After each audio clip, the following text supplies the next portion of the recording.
ગુજરાત સરકારના આગામી બજેટમાં હીરા ઉદ્યોગ સાથે સંકળાયેલા કામદારો માટે મોટી રાહતના સમાચાર આવી શકે છે। સુરત ડાયમંડ વર્કર યુનિયને રાજ્ય સરકાર સમક્ષ રત્ન કલાકાર કલ્યાણ બોર્ડની સ્થાપના કરવાની માંગણી કરી છે।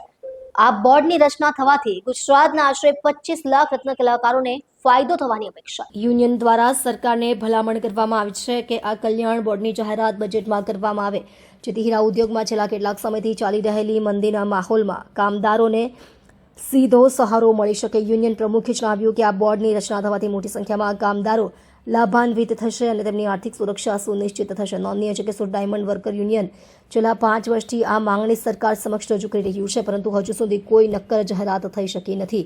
આ વખતે બજેટમાં કલ્યાણ બોર્ડની જાહેરાત થશે તેવી આશા કામદારો અને યુનિયને વ્યક્ત કરી છે। આ અંગે વધુ માહિતી આપતા સુરત ડાયમંડ વર્કર યુનિયનના ઉપપ્રમુખ ભાવેશ ટાંકે જણાવ્યું હતું કે અમે રાજ્ય સરકાર સમક્ષ રત્ન કલાકાર કલ્યાણ બોર્ડની માંગણી લાંબા સમયથી કરી રહ્યા છીએ। આ બોર્ડ બને તો ગુજરાતના 25 લાખથી વધુ હીરા કામદારોને તેનો સીધો લાભ મળશે અને મંદીના સમયમાં તેમને આર્થિક સહારો મળી રહેશે।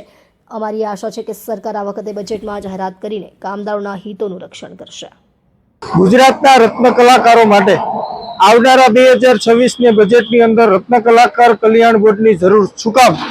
આ સૌથી મોટો પ્રશ્ન આજે તમામ લોકોને થઈ રહ્યો છે। ત્યારે એની સ્પષ્ટતા કરીએ તો રત્ન કલાકારને જેવી રીતે બાંધકામ શ્રમિકને જે લાભ મળે છે, એવી જ રીતે રત્ન કલાકાર કલ્યાણ બોર્ડના માધ્યમથી રત્ન કલાકારોને લાભ મળે, હોમ લોન સસ્તી મળે, પ્રધાનમંત્રી આવાસ યોજના, મુખ્યમંત્રી આવાસ યોજનાનો લાભ આ બોર્ડના માધ્યમથી મળે, આરોગ્યની સુવિધાઓ આ બોર્ડના માધ્યમથી મળે।